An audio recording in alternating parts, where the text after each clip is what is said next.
A Marga é arte educadora e artista visual, bacharel em artes plásticas pela Universidade Federal do Rio Grande do Sul, realizou estudos no programa de pós-graduação em educação da URGS, é coordenadora educativa da Fundação Vera Chaves Barcelos desde 2014, participou da equipe de pesquisa da professora Icléia Catani no projeto A Arte como Espaço de Intertextualidade, Releituras e Repetições, atuou como coordenadora pedagógica da Fundação Bienal do Mercosul, foi membro do Conselho do Museu de Arte Contemporânea do Rio Grande do Sul, coordenou o setor de mostras e exposições da CAP, da Secretaria Municipal de Cultura de Porto Alegre, foi professora e pesquisadora em artes no Centro de Artes e Educação da URGS e consultora de projetos culturais. Foi coordenadora pedagógica das ações educativas do projeto Êxodos, do fotógrafo Sebastião Salgado, em 2000.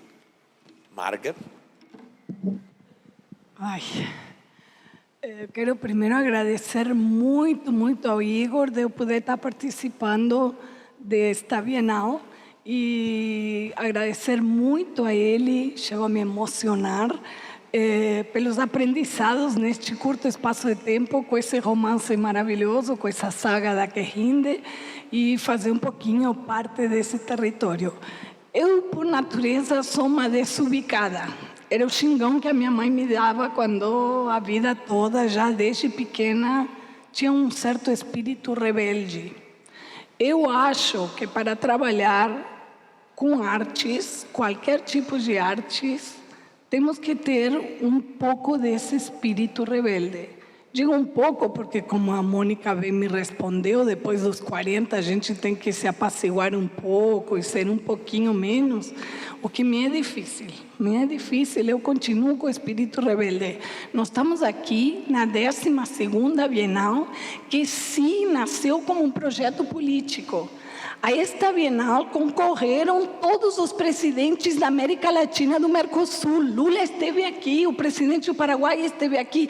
Houve sim um projeto político durante as Bienais do Mercosul. E às vezes essas coisas se perdem. O programa da primeira Bienal do Mercosul, e isso fez com que ela resistisse, e ela ainda existisse, porque na época que ela surgiu, surgiram mais de 30 ao mesmo tempo em 97. No mundo inteiro. Logo antes tinha saído a Bienal da Coreia, que era muito mais poderosa do que a nossa, mais dinheiro, muito dinheiro. Enfim, essas bienais, a Bienal de Lima, que morreu, a nossa não morreu. Por quê? Porque se alavancou a Bienal que já existia, que é a Bienal de São Paulo, que também teve suas missões. Então, assim, nesta Bienal, e o Igor está trazendo muito isso, uma missão incrível, num momento incrível. E hoje, eu vou tentar não me desviar muito, que eu sou bem terrível, né? Vocês vão ter que me aguentar e me deem um freio, por favor.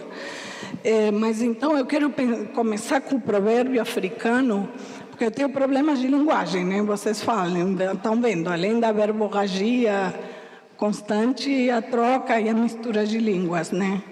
O hoje é o irmão mais velho do amanhã. E a garoa é a irmã mais velha da chuva. Para nossa sorte, essa semana está chovendo muito. E a Carla está fazendo chover muito. E a Mônica fez chover muito. E eu estou olhando um monte de caras que eu tenho certeza que vão fazer chover muito no ano que vem. O Igor e o Lucas já estão fazendo chover. Então, acho que é isso que precisa. A gente tem que manter essa Bienal, tem que manter o educativo. Esse nome educativo virou depois, ele começou como programa pedagógico e foi construído por artistas. Então, hoje eu vou agora à apresentação para tentar responder as duas perguntas que me foram colocadas. Não vou poder falar mais da Querrinde e do território Querrinde, minha leitura que eu fiz junto com a Bienal, porque é a Bienal que traz isso. Enfim, antes de ler o Querrinde, eu li um artigo que o Yuri me passou da professora Sila Bern, E, na verdade, ela fala, nesse artigo, na verdade, esse tipo de romance de memória familiar rende tributo aos pais, aos avós, salientando quanto o narrador herdou de seus ancestrais, estabelecendo uma continuidade familiar. Essa narrativa que se alicerça na memória cultural da família está voltada para as origens e para os modos de transmissão. A Bienal, para mim, virou minha grande família.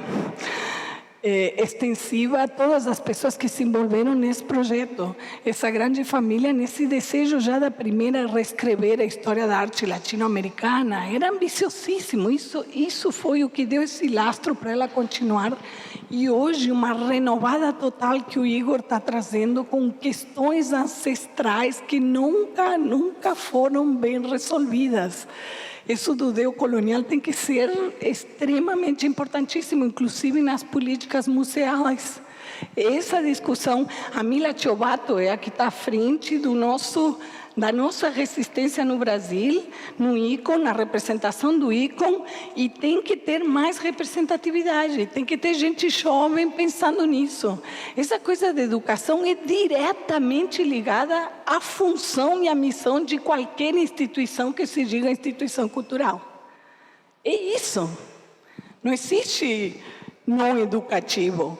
E o educativo é antes, durante e depois. Porque o aprender é constante, é numa linha horizontal sempre. Quando há uma interrupção do aprendizado, acabou tudo. Não faz nem sentido ter artistas. E o principal de tudo isso é aprender desde, com e para arte, isso. Então, quando nos descolamos dos artistas e do que eles estão trazendo, nos descolamos também dessa ideia de contestar, de provocar, de aprender, de provocar para o aprendizado. Tá, e agora eu vou tentar ir só as duas respostas. Podemos começar com a apresentação, porque eu trago um pouquinho do que... que horrível para ler. Eu sou horrível, né? Botamos azul ali no fundo do preto, né? Mas, enfim, está ali a pergunta: qual o lugar que tem sido ocupado pelo educativo na dinâmica institucional em suas experiências?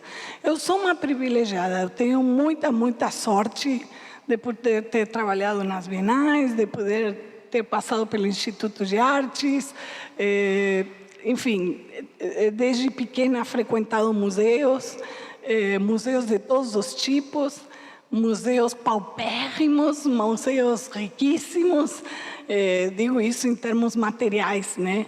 Para mim, museu, uma pessoa pode ser um museu. Então, pessoas é o que me interessa sempre. E agora eu estou nesse espaço de coordenadora educativa da Fundação Vera Chaves Barcelos, que leva o nome da artista, uma artista que em 77 participa da Bienal de Veneza com uma obra que é absolutamente ligada ao que se faz na missão museu, que era uma pergunta e respostas e provocação a partir de imagens. Então isso já me dá um espaço de privilégio. Eu posso trabalhar a partir disso, né? Mas claro, aí eu preciso estar bem imbuída de em que lugar. Acho que a Carla colocou muito isso e fico muito feliz dessa parceria UERGS-MARG, porque desde que lugar que a gente produz esses processos de aprendizagem, né? E quem são realmente as pessoas competentes para fazer esses espaços acontecer, né? Então, lá na Fundação, para eu poder conseguir chegar no patamar de amadurecimento que hoje temos com o programa, que já tem mais de 10 anos, eu fiz um percurso territorial. E esse percurso territorial foi com o transporte público. Então, tentei conhecer, ainda não consegui, porque Viamão é um dos municípios de maior extensão territorial do Rio Grande do Sul e um dos maiores em termos de Brasil também. Não só em densidade demográfica, senão em variação do que esse território se considera, né? Então, eu tentei pegar todas as linhas de ônibus possível, ir à Vila Santa Isabel, ir à Vila Augusta, às vezes com alguns colegas generosos me levando de carro, se perdendo no GPS, nos colocando dentro de zonas conflagradas, sabendo depois, através da Secretaria de Segurança, que não se pode ir a essas zonas, que há horário de recolher, toque recolher, enfim, uma série de questões que a gente vai aprendendo só experimentando, né?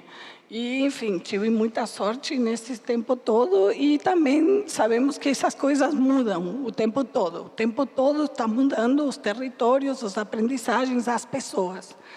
E acho que, a partir disso, eu acho que essa questão institucional se constrói desde o lugar onde estamos, aqui e agora, né? Podemos... Bom, esse é o espaço. O espaço, para quem não conhece, a sala de visita se chama Sala dos Pomares. E foi construído pelos dois artistas, a Vera Chaves Barcelos e seu companheiro Patrício Farias, que é um chileno escultor. Então, o lugar é pensado para isso, para simbolicamente receber e ser receptáculo de tudo e qualquer experiência com arte contemporânea. Podemos ir?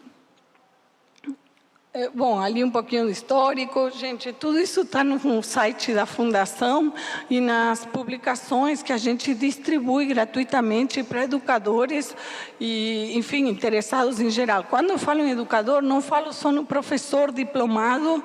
Agora, essa semana, tive a sorte de ter uma parceira, a Mireia, que é uma das professoras da Secretaria Municipal, mas também formadora na Escola Santa Isabel de Espanha, que mantém o curso de magistério.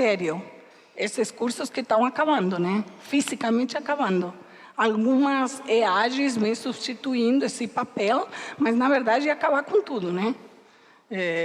Porque poucas pessoas se mantêm nessas relações. O fenômeno é que quem vai para o magistério, na maioria, são mulheres como eu, de meia idade para mais, não vou dizer aqui minha idade, mas que estão recuperando o tempo perdido. Então, nisso... eu fico maravilhada e orgulhosa de poder receber essas mulheres que agora querem trabalhar também com arte contemporânea. Gente, isso é luxo, luxo total. Essas 30 e poucas mulheres que me visitaram essa semana me ensinaram tanto que, por isso eu digo, volto a dizer, estou num papel de privilégio, né? E esse papel é o que a instituição, de alguma maneira, me permite, né? Podemos ir adiante?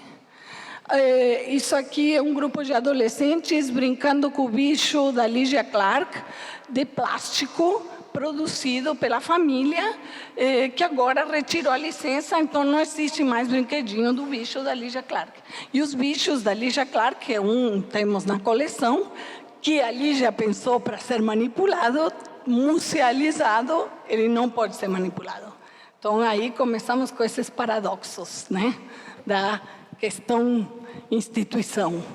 Mas a gente tem que subverter, sempre subverter qualquer dificuldade.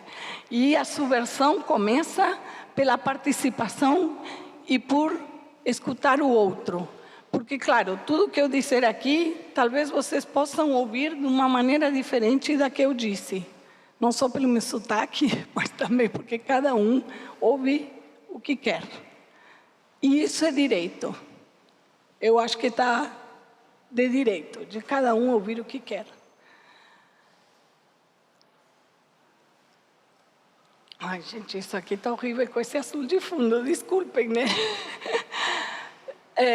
Essa é uma turma esse é o ônibus, isso é conquista negociada com muita dureza. Eu sei que a maioria das instituições sofrem e esse é o nosso problema, transporte. Transporte e acessibilidade. Acessibilidade em todos os sentidos. Quando a gente fala em deselitizar a arte, é maravilhoso no termo do discurso. Ai, eu não sou elitista. Mas as instituições culturais, infelizmente, tradicionalmente, se mantêm nessas situações elitizantes, né? Por justamente deixar o discurso da educação e do aprender como para poucos, né? quando isso, na verdade, não existe, né? Mas sim, ao mesmo tempo existe, e a generosidade é um quesito que é vital e fundamental para qualquer relação que se possa fazer nesse tipo de atividade. Aqui tem a Ana Meura, enfim, a Aninha fez sua especialização na URGS, hoje ela está atuando, acho que na Secretaria de Educação de Palhoça, em Santa Catarina, perdi um pouquinho o rumo da Aninha. Ela é quem está recebendo o grupo, e a professora, uma professora maravilhosa, da Vila Augusta. E outra moça aqui que é historiadora. Então, isso é outra questão que, a partir desde a primeira Bienal, do primeiro programa pedagógico, eu aprendi muito no duro e no fazer, que esse espaço da arte não é só... Claro que devemos defender os especialistas em artes, e não me interpretem mal os doutores e os pesquisadores, que eu sei com quanta dureza se faz esse trabalho também. Mas eu logo na primeira enfrentei essa situação dos 300 iniciais mediadores, que foram, na época se chamavam monitores contratados. Obviamente o Instituto de Artes não conseguiu fornecer todo o pessoal para trabalhar. Então, que era, na época, ainda o grande espaço formador. Só na segunda Bienal, conseguir a Universidade de Santa Maria e trazer o pessoal de Santa Maria. Vieram vários, o que eu mais me lembro, assim, porque ganhou um destaque hoje como artista a nível nacional, o Cristiano Lenhardt, enfim, entre tantos outros, né, que foram fazendo carreira a partir dessas experiências, né? Mas logo nessa já tive essa dificuldade, então a gente trouxe muitos estudantes de outras áreas, da história, da filosofia, claro, sempre priorizando os das humanas, mas isso enriqueceu muito o trabalho. Podemos ir, então? Pode passar adiante. Aqui é nosso curso de formação. Uma das coisas que eu mais tenho orgulho de poder trabalhar na Fundação Vera Chaves é um curso permanente de formação para professores em artes. Ele tem sido bastante reduzido em termos de procura e de demanda, pelas demandas que a própria Secretaria ou a Educação em geral tem tido. Demandas ou desmantelamentos, veja-se. É dizer, exigências muito além da conta de qualquer humano. Tem professor há 4 anos recebendo salário parcelado. É dizer, sem passagem nem para ir trabalhar. Então, eu quero exigir que eles vão no sábado de novo à secretaria para fazer um curso em artes. É dureza, né? Mesmo assim, eu tenho sempre uns resistentes e uns que têm vontade, porque a arte, sim, nos engrandece, sempre. Por quê? Porque promove essas trocas também. Podemos ir adiante. Aqui o Yuri na biblioteca. Essas são variações que a gente tem trabalhado com relação aos territórios e aos espaços a conquistar. Se os artistas trabalham, e mais do que nunca, em base a pesquisas às vezes de âmbito familiar ou ancestral, pesquisas de âmbito bibliográfico, de interesses novos, ou, enfim, do que os rodeiam, o professor pesquisador e o aluno pesquisador é tudo. Mas não sou o aluno pesquisador amigo Google. Tem que ser um aluno pesquisador que se apegue a outras coisas também, como inclusive o livro papel, né, que para alguns ainda é fetiche, como é para mim, mas para muita gente também não. E, enfim, isso às vezes confesso que tenho um probleminha geracional com isso. A minha filha adolescente me diz: mãe, mas eu leio o tempo inteiro, no tablet, no celular, ou sei lá o quê, mas enfim. Então, ocupar o ambiente da biblioteca, ocupar o ambiente da praça, ocupar todos os ambientes, todos os territórios. O da escola que até agora está cada vez mais gradeada, mais cheia de arame farpado, mais cheia... Que isso? Né? Esses espaços, e agora os museus, e a gente tem que continuar pensando que territórios ocupamos. né? Que Rinde se espalhe muito, que os territórios sejam cada vez mais ampliados. É essa a ideia. Só para... Pode passar. Isso é uma professora apresentando o nosso Fórum de Relatos, porque esse curso de formação que consta de 6 encontros, nos quais sempre participa algum dos artistas que está participando da exposição em cartaz. O módulo do curso acompanha as exposições e, nesse aspecto, como eu digo, uma instituição pequena, né, de alguma forma, é uma equipe pequena, mas enxuta, que trabalha junto. Então, tentamos eliminar um pouquinho essas relações de poder, curador, curadoria, espaço disso, espaço daquilo. Como somos uma fundação privada, a captação é muito relativa, né? Já tivemos, sempre temos a nossa gerente que se preocupa de participar nos editais, em pé de igualdade com as outras instituições, né? Às vezes recebemos, aí conseguimos distribuir mais, fazer mais materiais, né? Às vezes menos, enfim. Mas o que nos facilita é esse trabalhar em conjunto e trabalhar juntos. Aqui o grupo de professoras, a Vera está ali. Isso era quando a reserva técnica ainda não estava totalmente finalizada, então ela foi ocupada num par de oportunidades como espaço de formação também. Hoje é impossível fazer os encontros lá porque ela já foi finalizada ali, agora tem as mapotecas, enfim, toda a estrutura para estar como reserva técnica sem desejar, sem dever a nenhuma instituição de caráter internacional. Vamos adiante. Já. Isso também é um fim de fóruns de relatos num centro profissional, Walter Graf, no centro de Viamão, onde também a gente fez os cursos ali, promovendo que esse espaço de profissionalização fosse também um espaço para profissionalização em arte. Infelizmente, agora acho que interromperam os cursos, mas o IFRSul Viamão está assumindo esses espaços. Vamos adiante. Bom, aqui algumas imagens de como eu trabalho, que é extremamente simples e acho que como a maioria das instituições trabalha essas relações de encontro e diálogo, mas sempre priorizando esse público sujeito, né? É isso, acho que... pode passar rápido.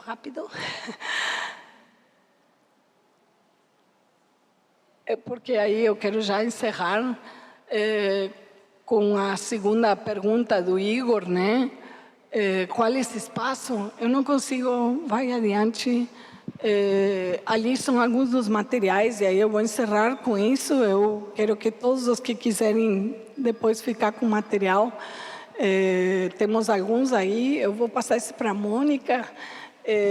O material, eu estou aqui agora, que é a exposição em cartaz com curadoria da Luisa Kiefer e a Elaine Tedesco. Aqui está agora, até 14 de dezembro. Convido a todos os que não foram ainda a nos visitar. Ela tem dado muitas respostas a essa pergunta do Igor. As respostas são desse público sujeito que a Carla mencionava. As respostas são de quem se apropria da exposição. É só isso. Exposições e instituições devem ser organismos vivos. Às vezes eu dizia para os mediadores que já me ensinaram muito e trabalharam comigo ao longo desses anos todos, a gente sofre uma espécie de luto no encerramento da exposição. Superar esses lutos é difícil também. Mas a gente tem que estar sempre pronto para a vida, de novo e de novo e de novo. E vencer a morte só se pode com arte, né? Eu comecei interrompendo hoje a apresentação do Igor, da Mônica, falando de uma Mônica aguerrida, porque também acho que os momentos são momentos de luta, mas a luta é pensando na vida. Quero que a próxima Bienal possa fazer muita vida pela América Latina que precisa, pela revisão desses espaços, pela revisão desses territórios e de não esquecer nunca que sem a ideia de educação não sobrevivemos. Eu vou deixar só essa frase da Ana Cristina César: a gente não sabe direito para quem a gente escreve ou para quem a gente fala. Mas existe por trás do que a gente escreve, do que a gente fala ou do que a gente vê, eu estou acrescentando agora isso, o desejo do encontro ou o desejo de mobilização do outro. Que eu possa ter provocado vocês algum pouquinho. E deixo o convite para irem lá na Fundação e deixo o convite para vocês ficarem muito firmes com o Igor nessa próxima Bienal.